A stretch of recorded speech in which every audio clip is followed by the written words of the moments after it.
Okay, coaches, how are you doing? Baden from Skillest, obviously, and we've got Alex Riggs here. How are you, Alex?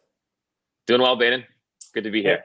Now, it's awesome to have you here, Alex, because we've got many coaches on the platform that have been super successful and done really, really well. But I would say out of the people that are doing really, really well, you were able to really accelerate your growth. It was incredible. So you've only been on the platform since June, I think it was, or July, June, exactly. which is incredible. So Alex sort of he actually approached us, which is rare. Usually, I'm trying to get people to, especially if he's ill, to come onto the platform. And he didn't even have a bank account that actually was appropriate to use in the UAE with our payment processing platform Stripe. So he actually went to the effort to go and get his mother-in-law's bank account in Canada. So he was really, really enthusiastic from the get-go, right? So I knew this guy was going to be a bit of a jet. But what he's literally been able to do in those, not even 6 months, those 5 months, has literally gone to the busiest, second busiest, third busiest every single week golf coach on the platform. And to be honest, he'd got to that point literally within 7 or 8 weeks, which is absolutely amazing. So, Alex, what we want to do today is give all the coaches out there just some really, really cool, hard and fast, applicable actions that they can take to grow from 0 to 1, which is what I talk about, is like Yeah, really, really difficult to go from nothing to something. And then once you've got something and you've got, say, 4, 5, 6, 7, 8 subscribers, it starts to create its own little bit of momentum, doesn't it, Alex? exactly. So, Exactly. so what I'll do just really quickly is I want you to talk about how you were thinking about your first, say, 6 weeks on the platform and how you went from 0 to 1 and then beyond. Well, like you said, those first couple of weeks are a little bit daunting just because you're not quite sure, are you just going to get this massive influx or is it just going to be crickets? And I would say that I was fortunate to already have a reasonable Instagram following kind of leading into it. And I thought, okay, I'm just going to put some stuff out there and hopefully that'll get some reach and we'll be able to get the ball rolling. But still with that, I would say the first few weeks, I was sort of waiting around, COVID had hit and I'm just thinking, okay, this definitely isn't picking up as fast as I thought it might. And then as soon as I got a couple, we're talking like 2 or 3, the thing was is that now gave me some video content, and as coaches we're always looking for more video content. That gave me content to use on the Instagram side, and as soon as I had that combination, it was an instant feeder. Both sides fed each other. Having more people on Skillest allowed me to have more content. Having more content gave me stuff to throw onto Instagram. The Instagram got the word out on Skillest, and it was just a constant sort of tornado effect from there. So I would say that it really was sort of being patient and just continuing to get the message out there. Because it was funny, even 2 to 3 months in, I'd get messages from people going, "Do you offer online lessons?" And then I'd kind of chuckle and go, "Well, what the heck have I been marketing for the last 2 months?" Yeah. These people haven't even realized that stuff yet. So no, it was quite an interesting experiment for the first couple of months. But as soon as the ball was rolling, it was just the momentum was there, and then it just kept growing. Yeah, 100%. And I think that it's all about awareness, isn't it, initially, right? Correct. People like out there, when they're looking at your Instagram or when they're on Skillest, and this is something we're trying to do a lot better job of, and we're about to do a great job of. We're trying to educate the public of what an online lesson actually is, whether or not you're offering those things. So I think, as Alex just said, so important. Take the content that's been created inside the lesson. And that's the thing, it's actually already in there, Alex. You're not like redoing something and then reposting Exactly. it. You are just literally using the stuff that's inside these lessons. And I think the biggest mistake people make is like, hey, I'm available for online lessons, right? Not Correct. what they should be doing is saying, okay, this is what an online lesson looks like. And this is just my day-to-day operations. Like I've got students all around the world that are learning from me. So it's really, really is that education piece. So, and just really quickly, what was, or not quickly, go into some detail here. Talk about your pricing and how you were actually getting your students to talk to their friends and recommend friends. How did you get like the little flywheel moving from the pricing initially, and then how you were onboarding more students? Well, it's interesting. I initially thought, okay, I'm going to send out some vouchers. I'll give away a few freebies through Instagram, and sure that definitely, again, that got me some content to use. And again, anytime people see your communication style, they get a chance to interact with you a little bit more. They understand what this is all about. They kind of have a little bit of a teaser as to what to expect. But I found personally that the free ones that I was doing, although it was great to have that content, those didn't necessarily lead directly to conversions of sales within themselves. Like those people that I was giving free vouchers to were not the ones that were paying. Interesting. And that I even experimented at one point. I had access to a big email list and sent out thinking, okay, I'm gonna get 100 or 200 of these guys to come back to me. Yep. And I think I had 5 or 6, and I think I sent out something like 1,000 emails. Wow. And free opportunity to get a lesson. And that's what I really noticed is the ones that aren't paying a penny are usually the ones that aren't going to take it as seriously, or the ones that are going to be as invested into it. Right. And so it was more so the fact that once I did get a few people to actually come in, whether it was free or whether it was paid, just having that content got me to 2 to 3 to 10 to 15, and then it started to grow. So I'd say I started at a price point that I felt was on my lower end. At this point, my in-person lessons were a little bit under $250 US for an hour session. And I went in at a monthly rate of 200 US, and for unlimited. So that was quite good value in the sense that if that person was reaching out a few times a week, that was incredible value. And I said to myself, I'll do this for the first 20 subscribers. And the plan was, as soon as I got to 20, I needed to evolve the pricing. So that's what I did. Right. And I think 20 is a really cool number, like for people to think about. If you can get 20 subscriptions, 20 people that are learning from you consistently, that's a really good number, because we know from the data that for every 4 people that you bring on, one of them is absolutely just going to tell their friend that you should come across and start learning from Alex. So we know that 1 in 4, so almost a quarter of people are coming to Skillest because their friends told them to come across and learn from you. And the other thing as well is that we've obviously built in all this new referral program. So your friends have now got an opportunity, your students have got an opportunity to bring their friends on by sending them vouchers and codes, which get them both discounts. So if you are a coach out there and you're literally sitting on that 1, 2, 3 subscriber base, it's probably not ever going to be quite enough to create a flywheel. So it's so important to come up with some initiatives, whether it is, doing some reduced prices, some promotions and things like that, to get it up to the 5, 6, 7. And if you can get up towards 20, it really, really will start to, it'll start to generate its own momentum. It's so important to continue to talk about it, though. Use the content, as you said. Then once you start getting more and more people, they refer more of their friends, and it really does become this flywheel.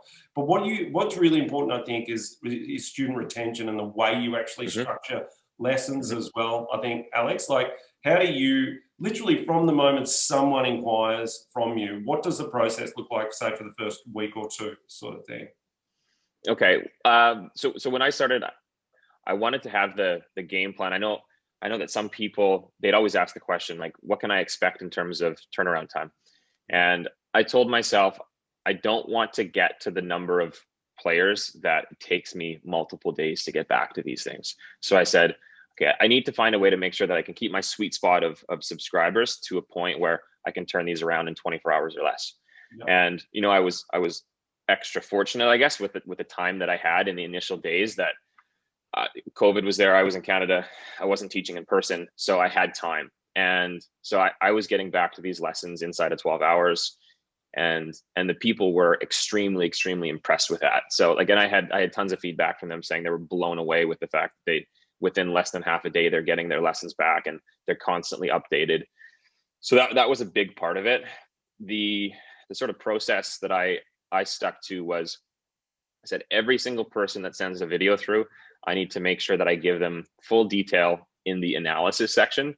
But then I also need to do the in-person video where I've got the camera on me, I'm talking through it, I'm explaining it, showing them the drills, giving them the understanding of the learning progressions, explaining the realities of how difficult practice can be and what to expect. And just, I think that the thing that's helped is that I try to put myself into their shoes. I think that, sometimes, heck, we're golf pros. We're pretty decent at what we do in terms of being able to play the game ourselves. And when we're coaching people that maybe have only played the game for a few years, we have to sympathize with them and understand that learning's tricky. They're going to get some good days and bad days. And I think that if they sort of understand that we care about them and that we sort of sympathize and are willing to understand it from their perspective, they really appreciate that. Yeah, I think that's great. The duty of care is everything, and they want to feel like you are like their digital consultant as well, like their golf consultant on everything, so that it's not just about the analysis and you filming yourself and sending stuff back, but you are literally there as their go-to for absolutely everything. So and providing that extra bit of value, whether it be literally an online club assessment or a stats review or something that you can do through the platform, is really powerful. But I think something you and I spoke about not long ago was it is really easy, and recently we've tried to mitigate this by putting the 7-day pass in rather than just a one-off lesson. The last thing you ever want to do is when you get a lesson to just do the analysis and sort of say, good luck with that, have fun with that. And what the language you were using when we were talking about it is it's so process based. So as you said, like you are always trying to get in their shoes, and you're trying to imagine this is going to be incredibly hard for them, but you also want to be using language that gives them the understanding it's a process. This is going to take time. And then at the end of every lesson, and I think this is such an important thing, and something we want to do more of, like to actually automate this. When they leave a lesson with you, Alex, no doubt they know exactly what they have to do, what's expected of them, and then when to come back to you again, doing the thing that you've requested of them. Is that right? Yeah, that's exactly right. I try to end that in-person video with, okay, so in your next post through, this is what I want to see from you. And a lot of the times it's not even a strike with a golf ball. It's, I need to see you doing this pivot exercise, or I need to see you doing this backswing piece. And it can be paused, it can be whatever, it can be with a broomstick in your living room. I don't care, but I'll explain to them, I don't just want to swing half the time. I want you demonstrating that you understand what we're explaining, because I mean, I can do my absolute best to try to use the perfect language to make it as clear as possible, but there's still loss in translation. There's still confusion that takes place. Like, we're not always speaking on the same wavelength. And that's an art in its own form. And obviously the longer that coach to player relationship exists, typically the more in line you become. And that's when it gets really fun. But initially you're sort of trying to figure out, okay, what golf language do I need to use with this human being? And that takes a little bit of time. And what have you found the most effective way to do the very first lesson? So, because that first lesson is so important, because you obviously want the student to feel like they're getting value and they understand exactly what you want them to do. But have you got your own little way of doing the first analysis or the first assessment that maybe isn't, sometimes I think, I think I've been guilty of this at times, is almost overwhelming someone potentially with too much information. Do you have sort of a plan of attack for the very first session? I think I walk into the first one, like I'll always watch the videos 3 or 4 times, just to make sure that before I hit record, I already have a game plan. And I find that that's helpful to me. It gets my mindset kind of into the right zone. You kind of get yourself amped up. It's not just like, I don't try to just cruise through them. I want to make sure I have a plan of attack. So when I go through a first one, I do an overall sort of theme as to, okay, so your pattern is, and I'll sort of walk through, okay, the style of swing that you do, you might be a slightly steeper swinger, or you might be somebody that gets in front of the golf ball a little bit too much, or I'll explain their theme, but then I will always try to pick out one thing that we're going to start with. And I'll say, okay, so this is where we're going to start. And this is the reason that is the white elephant in the room. It influences these other pieces. And if we do this one thing, we are going to get a bigger response in other areas. So let's conquer this first task. Right. No, I think that's fantastic. And I think that was, speaking to you last time, you talked about how, and it's actually something I've noticed in your reviews and even maybe potentially on your Instagram, is that people always say that you give them, you compartmentalize their motion effectively. So you're always saying, all right, let's get this little bit right. Let's get this next little bit right. Let's try and get this bit right. And from what I can see, people really appreciate that sort of approach. It's not like, here's a million things to work at. It's like, I want to see you execute this once well, either in a drill or, you know, hitting a golf ball, and then you move on to the next thing. So by the nature of that, you're sort of creating a process which elongates the learning experience. Yeah. I think that as coaches, we all kind of create our own, and it's not necessarily like the word method is bad. It's like we just create our own strategies. Like I think the word method gets a bad rep because people think it's like, okay, you must give everybody exactly the same lesson. But it's more so just having rules that you do have relevant, and you know, you try to abide by these things. You're flexible and you allow for leniency, and everybody has different limitations and different motor patterns, and you know, they come from different backgrounds. Everybody's different.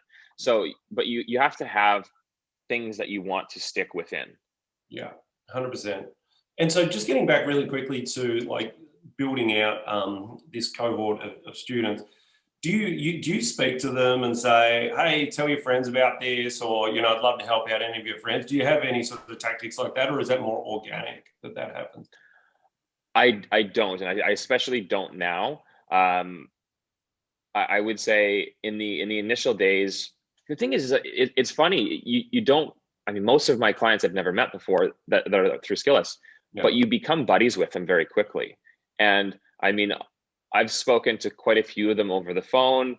You know, them giving me updates from tournaments. Them, like we said before, talking about stats.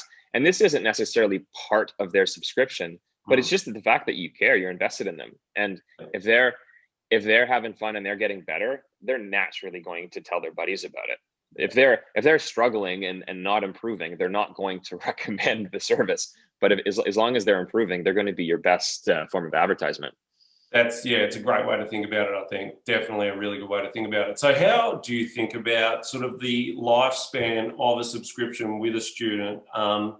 And what do you do to like mitigate like things going stale potentially? Or if you haven't heard from someone for 2 or 3 weeks, like, do you then reach out and like interact with them? Do you occasionally go through your list of subscribers and just send an email out and see what's happening? Or how do you sort of think about their lifespan on the platform, learning from you, and how they move in and out of that?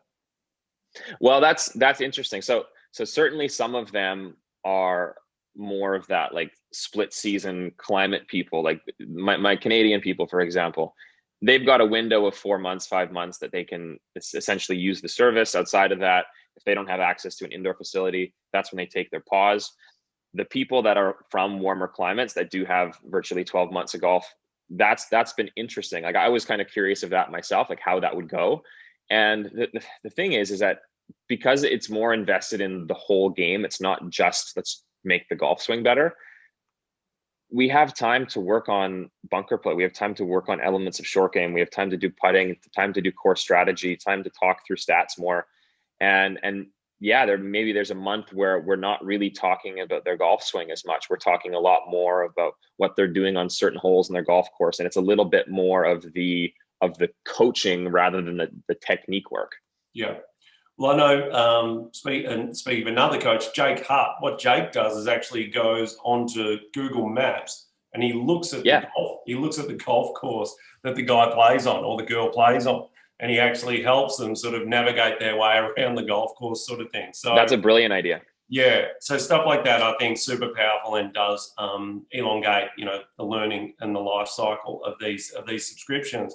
But I think there's always going to be like a natural attrition rate where people come in, they get, because you get a lot of information from these sessions, obviously. They might unsubscribe. And the interesting thing for you, there's absolutely no doubt, is that you're still only one season in, you know. So I think what you'll see over time, which we see in the back end in our numbers, is that people literally will hang around for 4 months, then they might go away for 5 months, and then they come back for another 4 months, and they might go away, sort of thing. So when someone leaves, it's definitely not like, we know that like something like at the moment, I think 30% of return subscribers every week and every month are people who have had a subscription already at some stage, sort of thing. So it's when someone leaves, it's not a case of I've done a bad job, or, you know, I Yeah. won't see them again, you can almost guarantee that they will be back again to learn from you.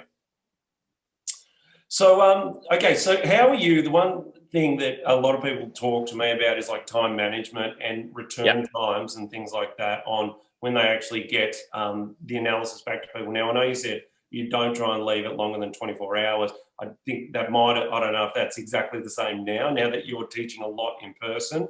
But how do you manage it? Do you allocate like an hour a day, or is it just when you can get time to do it? How do you actually do that? Well, I have a very understanding wife, which is very helpful with this. So right now, we obviously, love her as well. We love her as well. So. Yeah, exactly. I'm teaching a load in person, so that's obviously taking up a lot of time. So I still do stick to my 24 hours or less, and it's my own sort of policy. I find that if I was in their shoes, that would be helpful. If I could have, you know, because I have a lot of people that'll get to the driving range 4 to 5 times a week. And if they have that feedback for their next session, it's a huge help for them.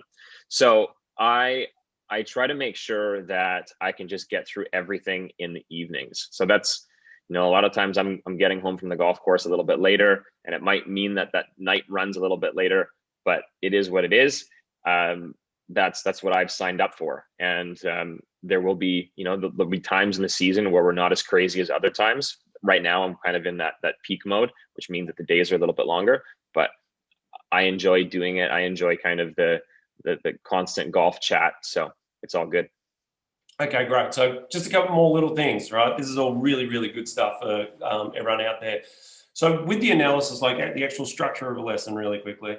So how long do you do like an analysis for, and like how long do you take the camera on yourself for? So, because I know that like I've seen some of the other coaches do like 20-minute, you know, side-by-side swing analysis sort of thing. I do mine go for about 3 or 4 minutes maximum sort of thing. So how do you prefer to do it? I think the first one's the longest one generally. The first one, because that's the one where I'll explain the difficulties of learning and the patience that's required, and I kind of get into a little bit more of like just what motor learning is. So that those first 1 or 2 might actually be a little bit longer. It's not like I'm just firing technique at them for 15 minutes, but it's more so just explaining the process. But I would say by standard, the average analysis part would be between 5 to 10 minutes. Again, definitely the ones that are, if it's like a newer theme, or if it's a technical piece that needs a little bit more explaining, it might be 10 to 12 minutes. The ones that are the video on me, those ones, yeah, probably a little bit less, probably be thinking like 5 to 8 minutes on average, maybe 4 to 8 minutes. Okay, right. Good. So that's really, really good, solid amount of information in that time. I think, you know, you've got to find that blend between enough information that not only they feel like they're getting value, but they do understand exactly what they need to do. And then obviously not overwhelming them with far too much information. So for sure. Well, I try to make sure that I can talk about where they are, why we need to do something different, how that will influence it. Like, I think that what confuses people is if we start talking about multiple themes at the same time.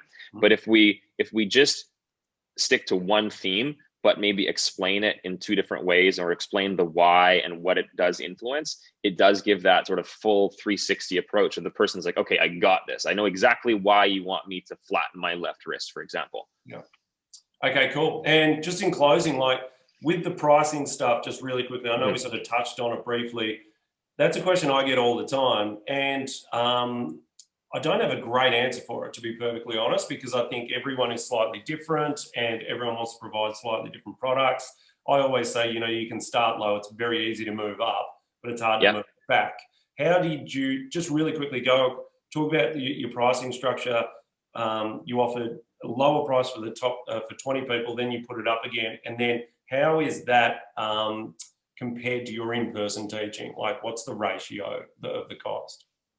Yes. So my in-person is right around $250 US per hour, essentially. So I started, for the first 20 people, I started at 200 US for an unlimited monthly. And then after I got to 20, I went to 400 USD. Yeah. Right. So my in-person lessons will they'll bump up at the end of this year. Again, it's just kind of trying to manage everything. So they'll bump up to, I guess, close to 300. But so definitely what happened was there was a large growth as I got to that 20, because that, like we said, the first 5, that took a little bit of time. That took some patience. And then I'd say from as soon as I got to 10, from 10 to 20, I think happened in a day and a half. Wow. Just for some perspective, it's like, okay, I'm at 10 now. And then I think it was by the end of the weekend, I was at 20. I was like, okay, that happened a lot quicker than I was expecting. Yeah. And as soon as I got to that number, I doubled it, and the growth rate naturally was slow initially, but it got there. It still got there for sure. That is just so interesting. And I think that is what everyone who's watching this, who's sort of got 1, 2, 3 subscribers, maybe a few lessons every week, are sitting there saying, what's it going to take to really turn this into a big business? I think what Alex just said then is exactly what it takes. Like once you get to that magical number 10, it then sort of has its own literal flywheel experience where it just takes off on its own a bit. Friends are telling each other they're going to use the tools inside the app to share, your profile with other people, share the referral codes and everything. So it's just really, really important to try and get that initial base of students. Yeah, exactly. And I can 100% say that from my end, there was an absolutely direct relationship to the number of stories that I was putting up on Instagram of clips from lessons. The more I was putting up, the more I was getting back. And if I had a few days where I was absolutely tied up, not as active on Instagram, there was an incredibly obvious relationship between how many messages I was getting. So as soon as I put that time in, I got that back, and it was so obvious to see. And just to be really clear, what Alex was doing is he wasn't taking the analysis as much. You were doing that occasionally because that might be the drive for someone watching from the outside. He was taking the demonstration. So he would stand in front of the camera and say, hey, David, thanks for sending your swing through. You need to get your body posture more like this and get your pivot direction like this. And so he was using that footage and just uploading it to his stories and saying, do you want to join my team? Do you want to join my team? And I think that's the other language that you use, which was great. It was like, come and join my team, my squadron, be a part of a community effectively. Exactly. Well, that way they have an understanding as to how do you communicate? Are you relatable? Do you speak on things that are going to be way over their head, or are these concepts that are going to be easily digestible? Yeah. Mate, that's absolutely fantastic. Thanks so much for your time. Is there anything you would want to say if there's a guy or a girl that's like, I've got my two lessons or my 3 subscribers or whatever it is. Is there anything you'd say to them right now, sort of just to give them a bit of motivation and get going?